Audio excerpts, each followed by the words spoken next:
mulai dengan pembuka dari Bapak Kepala. Ya. Dan kita akan merespon dari pertanyaan teman-teman. Oke, baik. Terima kasih. Selamat siang teman-teman semua. Assalamualaikum warahmatullahi wabarakatuh. Shalom, salve, Om Swastiastu, Namo Buddhaya, salam kebajikan. Hari ini kita melakukan media briefing mingguan bersama dengan teman-teman wartawan. Sebelum nanti tanya jawab, ada beberapa hal yang mungkin bisa kami sampaikan. Hari ini Presiden sudah menyelesaikan perjalanan 2 minggu berkeliling berbagai negara,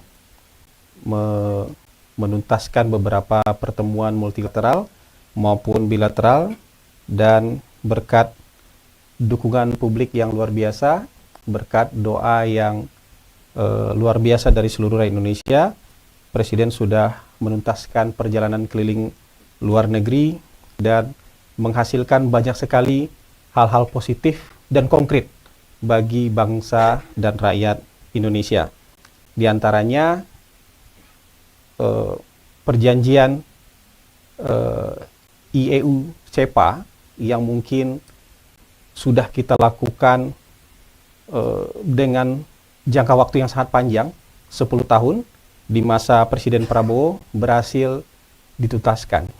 Kemudian kemarin, tadi malam kita juga mendapatkan kabar yang cukup melegakan. Kita berhasil mendapatkan penurunan tarif dari pemerintah Amerika, dari tarif yang sebelumnya sangat tinggi, turun cukup jauh. Begitu juga dengan akan ada pendirian kampung haji, ya, berdasarkan perjanjian kerjasama dan kesepakatan dengan pemerintah Saudi, itu diantaranya. Nah, kalau kita bisa gambarkan kepada teman-teman semua, dalam hampir 9 bulan pemerintahan Presiden Prabowo, beliau mungkin sudah menghadiri hampir seluruh forum multilateral terpenting di dunia. Beliau sudah menghadiri KTT G20. Beliau sudah menghadiri APEC. Sudah berpartisipasi aktif dalam D8 di Kairo. Sudah hadir dalam KTT BRICS. Sudah hadir dalam KTT ASEAN. Sudah hadir di dalam forum multilateral dengan EU. Ada sudah hadir dalam forum ekonomi di Saint Petersburg. Jadi hampir seluruh forum-forum terpenting di dunia sudah dihadiri oleh Presiden, dan pemerintah kita berperan aktif dan sangat mendapatkan respect yang tinggi dari dunia internasional. Jadi tinggal satu lagi, ya, kalau dari forum-forum penting ini tinggal satu lagi nih. Tinggal satu lagi nanti bulan September, sidang umum PBB, ya, di bulan September nanti, dan insya Allah Presiden juga akan hadir di sana. Jadi kalau diibaratkan, kita tinggal di sebuah kampung besar yang kita merupakan rumah keempat terbesar di kampung itu. Kita sudah hadir dan berpartisipasi aktif di semua level pertemuan di kampung itu, mulai dari rapat RT, rapat RW, arisan, panitia 17-an, panitia hari besar keagamaan, tinggal rapat desa aja nanti nih. Rapat kampung yang akan dilaksanakan di bulan September nanti. Dan hasilnya seperti yang sudah diketahui juga oleh teman-teman, hasilnya sangat baik. Ya, jadi kita berdoa nanti negara kita dengan kepemimpinan Bapak Presiden bisa memainkan peran yang sangat penting di kancah global, bukan hanya sekedar diperhitungkan di kancah global, tapi juga membawa manfaat yang sangat besar terhadap bangsa kita, membawa investasi, kerjasama perdagangan, sehingga menghasilkan bisa memunculkan lapangan kerja yang lebih banyak di negara kita. Mungkin itu yang bisa disampaikan sebagai pengantar di hadapan teman-teman semua, dan bisa menjadi pencerahan juga buat publik di seluruh Indonesia. Saya silakan jika ada pertanyaan-pertanyaan dari teman-teman semua. Baik, terima kasih Kepala. Untuk selanjutnya Pak Akun akan merespon pertanyaan pertama. Silakan dari Mbak Eva, bisa pakai mic, Dari siapa? Oke. bisa disebutkan medianya dan namanya. Izin, selamat siang Pak Hasan, saya Ya, selamat Eva siang. dari Detikom. Eva. Menyangkut yang tadi tentang perjanjian Uni Eropa dan SEPA, itu kan akhirnya Pak Prabowo berhasil menuntaskan setelah 10 tahun berjalan alot. Berarti sebelumnya ada kendala-kendala sehingga perjanjian ini nggak tuntas ya Pak ya. Kira-kira itu apa kendalanya dan apa yang membuat perjanjian ini akhirnya tuntas dengan cepat di era Pak Presiden ini. Terus yang kedua, terkait potensi lapangan kerja dari perjanjian itu kira-kira akan berpotensi menghasilkan lapangan pekerjaan yang seperti apa dan kira-kira jumlahnya berapa gitu Pak. Terima kasih. Baik, terima kasih Eva. Jadi memang perjanjian-perjanjian strategic partnership seperti ini memang tidak mudah dan butuh waktu yang panjang. Hampir semua CEPA itu butuh waktu yang panjang. Mungkin bukan persoalan kendala, tapi memang ketika mendetailkan perjanjian kerjasama bagaimanapun kan membawa kepentingan nasional masing-masing. Kalau dengan EU juga mereka juga punya kepentingan mereka sendiri, kita juga punya kepentingan kita sendiri. Nah, bernegosiasi itu cukup alot, termasuk juga konstelasi global. Ya, kita kan perlu juga mencari pasar baru, kerjasama baru, investasi baru di samping yang selama ini sudah ada. Nah, dengan adanya ini, berdasarkan perhitungan dari Kementerian Koordinator Perekonomian, mungkin nanti sebagian besar produk kita masuk ke Eropa itu dengan bebas tarif, sebagian besar. Dan kemungkinan besar ekspor kita bisa meningkat 50%. Berdasarkan perhitungan dari Kemenko Perekonomian, bisa meningkat 50%. Kalau ekspor meningkat 50%, itu artinya kan kinerja industri dalam negeri kan juga meningkat. Dan kalau kinerja industri meningkat, artinya kan serapan tenaga kerja juga akan banyak. Itu dari sisi perdagangan. Begitu juga dari sisi investasi. Kalau sisi investasi juga diprediksi investasi yang sudah cukup besar, sebesar 24 miliar dolar mungkin, selama ini dari Uni Eropa, itu akan meningkat juga jauh lebih besar ke negara kita, karena perjanjian ini. Dan itu artinya juga kalau investasi masuk kan, logika sederhananya juga lapangan kerja akan tumbuh. Kira-kira bayangan sederhananya seperti itu. Nanti kalau detailnya mungkin bisa kita perdalam dari Kementerian Perekonomian nanti. Jadi kira-kira gambaran sederhananya seperti itu. Perdagangan kita akan meningkat, diprediksi sedikitnya 50%. Artinya kinerja industri kita juga akan meningkat dan butuh lapangan kerja lebih banyak. Kira-kira seperti itu. Silakan pertanyaan berikutnya. Disebutkan media dan namanya. Iqbal, oke. Kemarin malam itu Presiden Amerika Donald Trump sudah mengungkapkan bahwa sudah terjadi kesepakatan tarif antara Indonesia dengan Amerika. Nah, saya pengen tahu bahwa apa sih detail kesepakatan antara Indonesia dan Amerika? Ya. Apakah hanya sekedar menurunkan tarif dari 32% menjadi 19%? Kemudian kesepakatan itu apakah masih menguntungkan untuk Indonesia ke depannya? Terima kasih, Mas. Baik, khusus untuk hal ini, saya minta teman-teman, baik teman-teman wartawan maupun masyarakat di seluruh penjuru tanah air, bersabar sedikit lagi. Ya, detailnya sedang dikerjakan oleh tim negosiasi. Ya, kesepakatan payungnya sudah ada, detailnya segera akan dirampungkan. Dan sebentar lagi juga insya Allah Presiden Prabowo Subianto akan mendarat di tanah air dan akan memberikan keterangan yang lebih lengkap soal kesepakatan tarif, perjanjian tarif dengan pihak pemerintah Amerika Serikat. Yang bisa kita garis bawahi pada kesempatan kali ini, mungkin begini, ketika Vietnam itu dari tarif awal bernegosiasi dengan pemerintah Amerika, turun menjadi 20%, itu banyak sekali yang mengapresiasi. Karena berhasil bernegosiasi dengan pemerintah Amerika. Sekarang pemerintah kita dari tarif awal itu turun ke 19%.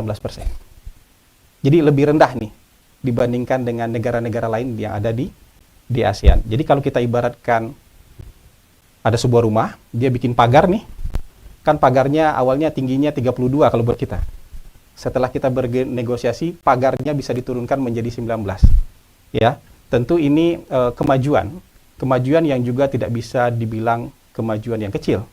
Tidak bisa juga dibilang sebuah keberhasilan yang kecil. Ini melalui perjuangan yang luar biasa dari tim negosiasi kita yang dipimpin oleh Menko Perekonomian. Ini merupakan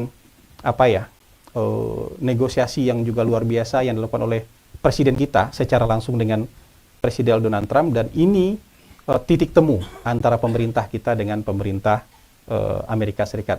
Untuk detailnya, apa saja nanti, saya minta teman-teman bersabar dulu menunggu kepulangan Presiden, karena Presiden yang akan mengumumkan detailnya nanti setibanya di tanah air. Insya Allah sore ini Presiden akan tiba di tanah air. Kira-kira seperti itu. Terima kasih Pak Kepala. Selanjutnya.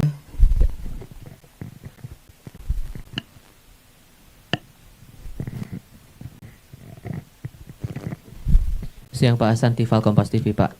Terkait dengan Dengan penetapan Tifal Kompas TV. Kompas TV. Terkait penetapan tanggal 17 Oktober sebagai Hari Kebudayaan Nasional oleh Menteri Kebudayaan gitu kan. Ada pandangan bahwa penetapan tanggal 17 Oktober ini bertepatan dengan hari jadinya Pak Presiden. Apakah sebetulnya memang ada niatan filosofis mengambil tanggal itu bertepatan dengan hari ulang tahun Pak Presiden, atau sesungguhnya ada alasan filosofis lain yang membuat penetapan tanggalnya di hari itu? Karena ada pandangan juga dari salah satu budayawan, Butet Kertarajasa, menyampaikan sebetulnya penetapan Hari Kebudayaan Nasional itu belum urgen, belum terlalu dibutuhkan. Jadi apa alasan filosofisnya dan urgensinya apa? Begitu, terima kasih. Ya, sebenarnya penjelasan lebih panjang sudah diberikan oleh Kementerian Kebudayaan. Dari hasil komunikasi kita dengan Kementerian Kebudayaan, bahwa ini merupakan masukan dari para budayawan, para pekerja seni, tradisi, yang merasa penting untuk ditetapkan sebuah tanggal sebagai Hari Kebudayaan untuk mengapresiasi para budayawan, tradisi, seni, pelaku seni tradisi, supaya juga tidak hanya sekedar diingat, tapi juga mendapatkan tempat ya dalam keberlanjutan pembangunan bangsa kita. Pemerintah kita nggak menganut sistem otak-atik gatuk, pikiran cocok logi. Jadi ketika sebuah tanggal ditetapkan oleh kementerian, itu ada dasarnya. Apakah itu dasar hukum, apakah itu dasar peristiwa, atau dasar sejarah. Nah, mungkin yang harus dipahami oleh teman-teman semua maupun masyarakat di seluruh penjuru tanah air, puncak dari pengakuan keberagaman kita sebagai bangsa yang plural, terdiri dari berbagai macam suku bangsa, berbagai macam etnis, kebudayaan, adat istiadat, dan segala macam. Puncak pengakuan terhadap keberagaman itu adalah ditetapkannya peraturan pemerintah nomor 66 tahun 1951. Pada saat itu, negara mengakui keberagaman dengan memasukkan semboyan Bhinneka Tunggal Ika sebagai bagian dari lambang negara. Jadi penetapan burung Garuda sebagai lambang negara dan memasukkan semboyan Bhinneka Tunggal Ika sebagai bagian yang tidak terpisahkan dari lambang negara. Dan menurut kajian ya yang disampaikan ke Kementerian Kebudayaan, inilah puncak pengakuan terhadap keberagaman kita sebagai bangsa yang plural, termasuk juga keberagaman budaya kita. Dan ini yang dijadikan alasan. Sebenarnya tidak hanya satu tanggal ini, ada 6 atau 7 tanggal yang dijadikan alternatif sebagai hari kebudayaan. Misalnya ada tanggal 2 Mei yang sudah hari pendidikan, tanggal 20 Mei, ada berapa tanggal lagi saya tidak hafal yang diusulkan. Tapi karena hari-hari itu sudah ada harinya, ada hari peringatannya, dan hari ini juga tanggal 17 Oktober ini ada momen sejarahnya, pengakuan resmi pemerintah terhadap keberagaman dengan dimasukkannya semboyan Bhinneka Tunggal Ika sebagai bagian tidak terpisahkan. Makanya mana burung Garuda? Wah, di ruangan ini harus ada burung Garuda.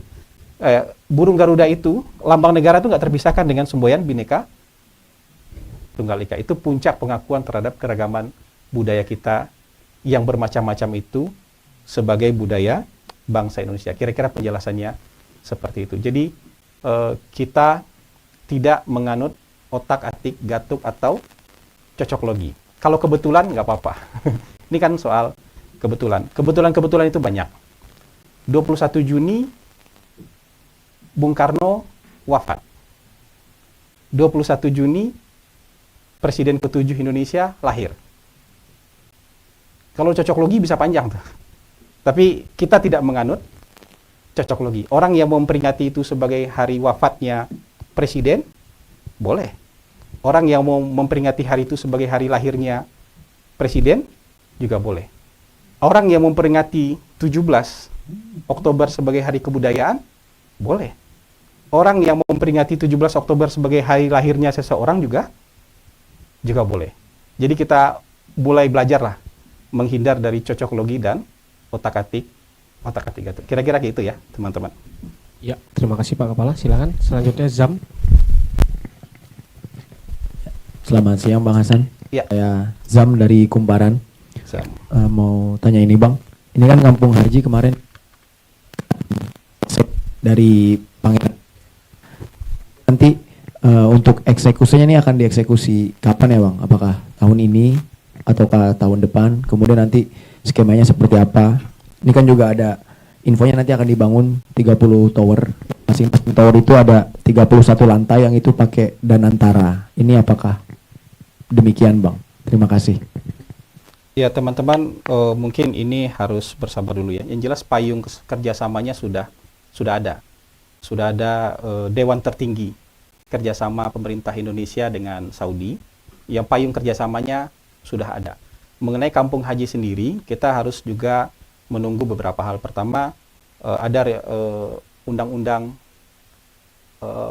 haji, kita juga harus tunggu itu. Jadi nanti akan jelas itu orang yang akan institusi, lembaga yang akan melaksanakan ini, dan ini terkait dengan pembangunan juga nanti pembangunan kampung haji. Soal skema, ada banyak skema yang bisa dipilih, tapi hari ini kan skema-skema itu dijadikan alternatif. Ada skema pembangunan dari nol, ada skema untuk membeli existing building yang sudah ada di sana, itu juga dijadikan sebagai alternatif. Ada banyak skema lah, atau skema kontrak jangka panjang sebuah lahan itu juga dijadikan sebuah skema. Jadi sampai hari ini yang kita miliki adalah payung kerjasama dan payung kesepakatan dengan pemerintah Saudi. Mengenai teknisnya kita minta waktu. Ya, nanti mungkin akan dijelaskan oleh kementerian dan lembaga terkait, apakah itu Kementerian Agama atau Badan Pelaksana Haji. Sambil juga kita harus menunggu nih, undang-undang haji juga, undang-undang soal pelaksanaan haji juga diselesaikan di DPR. Kira-kira begitu, Zam. Ya. Ya, selanjutnya ke Siang Bang Hasan, Ya. izin Novian dari suara.com mau nanya terkait upacara peringatan HUT. Ini akan dilaksanakan di IKN seperti tahun sebelumnya, di mana Presiden Jokowi terakhir kembali lagi ke Jakarta di September. Dan juga terkait kapan logo HUT RI yang kemarin sudah dibuka sayembaranya itu. Terima kasih. Ya. Kalau informasi terakhir yang kita dapatkan, pelaksanaan perayaan 17 Agustus akan dilaksanakan di Jakarta. Panitianya sudah dibentuk. Ya, panitianya sudah dibentuk oleh Menteri Sekretaris Negara, sudah ada, dan PCO juga menjadi bagian dari panitia itu. Mengenai logo dan tema peringatan 17 Agustus tahun ini, perayaan kemerdekaan kita, perayaan 80 tahun kemerdekaan kita, akan segera di launching, ya, dalam waktu dekat. Tanggalnya mungkin nanti kita tunggu saja, tapi pasti dalam waktu dekat akan di launching oleh mungkin di launching oleh Presiden, ya, mengenai logo dan temanya. Jadi kita tunggu yang itu. Ya. selanjutnya. Masih ada? Iya, masih satu terakhir. Oh, Satu terakhir ya. Kirain sudah selesai? Satu terakhir. Silakan Mentari. Waalaikumsalam warahmatullahi wabarakatuh. Antara. Iya, terkait pernyataan Menteri Agraria dan Tata Ruang Pak Nusron Wahid kan menyatakan bahwa pemerintah bisa mengambil alih lahan bersertifikat yang tidak dimanfaatkan gitu selama 2 tahun berturut-turut, dan lahan ini bisa didistribusikan salah satunya kepada organisasi masyarakat. Bagaimana Istana menyikapi hal ini? Kemudian ini juga masih terkait dengan pernyataan Pak Nusron bahwa ada 55 juta hektar lahan yang bersertifikat tapi ini dikuasai oleh 60 keluarga, walaupun tidak disebutkan secara rinci begitu keluarga seperti apa gitu. Nah, tapi ini bisa disebut menjadi kemiskinan terstruktur gitu. Nah, bagaimana pemerintahan presiden ini untuk mewujudkan keadilan yang merata begitu dari segi lahan? Terima kasih Bang Hasan. Iya, mungkin saya jawab secara umum. Jadi semangat pemerintah yang pertama, semangat pemerintah adalah supaya tidak ada lahan-lahan yang terlantar. Lahan-lahan terlantar ini juga bisa juga menimbulkan konflik agraria. Karena dibiarkan sekian lama, ada orang yang menduduki, kemudian terjadi konflik agraria. Tapi pemerintah tidak akan serta-merta melakukan seperti itu karena ada masa tunggunya sekian tahun, ya, ada peringatannya, 3 kali peringatan supaya lahan itu tidak ditelantarkan. Dan ini dasar hukumnya ada peraturan pemerintah tahun nomor 20 tahun 2021. Jadi bukan kebijakan baru. Dasar hukumnya sudah ada. Semangat pemerintah yang kedua adalah keadilan. Jadi kalau ada kapital-kapital besar yang memiliki lahan atau mengelola lahan di luar kewenangannya. Misalnya dia dapat hak untuk kelola 100.000 hektar, tapi dia mengelola 150.000 hektar, dan sisanya itu tentu akan harus dikembalikan kepada negara. Ini untuk keadilan nih. Ini untuk keadilan. Jadi semangat pemerintah untuk keadilan, ya. Semangat pemerintah yang kedua adalah supaya tidak ada lahan-lahan yang telantar, karena harusnya ketika lahan dimiliki digunakan, atau kalau misalnya itu HGU, ya, itu harus kan digunakan untuk kegiatan-kegiatan yang produktif, bukan dibiarkan begitu saja. Jadi semangatnya itu bukan semangat mengambil, semangatnya itu adalah mendorong orang yang memiliki lahan supaya menjadikan lahannya produktif atau digunakan, ya, supaya nanti nggak diduduki orang, tiba-tiba 10 tahun datang, loh kok sudah ada orang di sana, jadi konflik agraria. Itu mencegah konflik-konflik yang tidak perlu. Semangat tadi juga, kalau cuma dapat lahannya segini, X, jangan X tambah 5 gitu. Atau jangan X tambah 10. Yang tambah 10 itu ilegal, harus dikembalikan kepada negara. Kira-kira semangatnya seperti itu. Ya. Saya rasa sudah semua terjawab. Saya rasa sudah selesai semua. Terima kasih Pak Kepala Hasan Saya juga Hasbi. mengucapkan terima kasih kepada teman-teman yang sudah berkenan hadir. Untuk pertanyaan-pertanyaan yang hari ini fokus semua media dan ada di kepala teman-teman, mungkin beberapa jam lagi Presiden akan mendarat ke tanah air dan teman-teman akan mendapatkan keterangan yang jauh lebih lengkap dan komprehensif. Terima kasih. Assalamualaikum warahmatullahi wabarakatuh. Terima kasih Pak Kepala, teman-teman. Ya, terima kasih semua. Mudah-mudahan statement Pak Kepala tadi bisa memberikan nilai kepada masyarakat.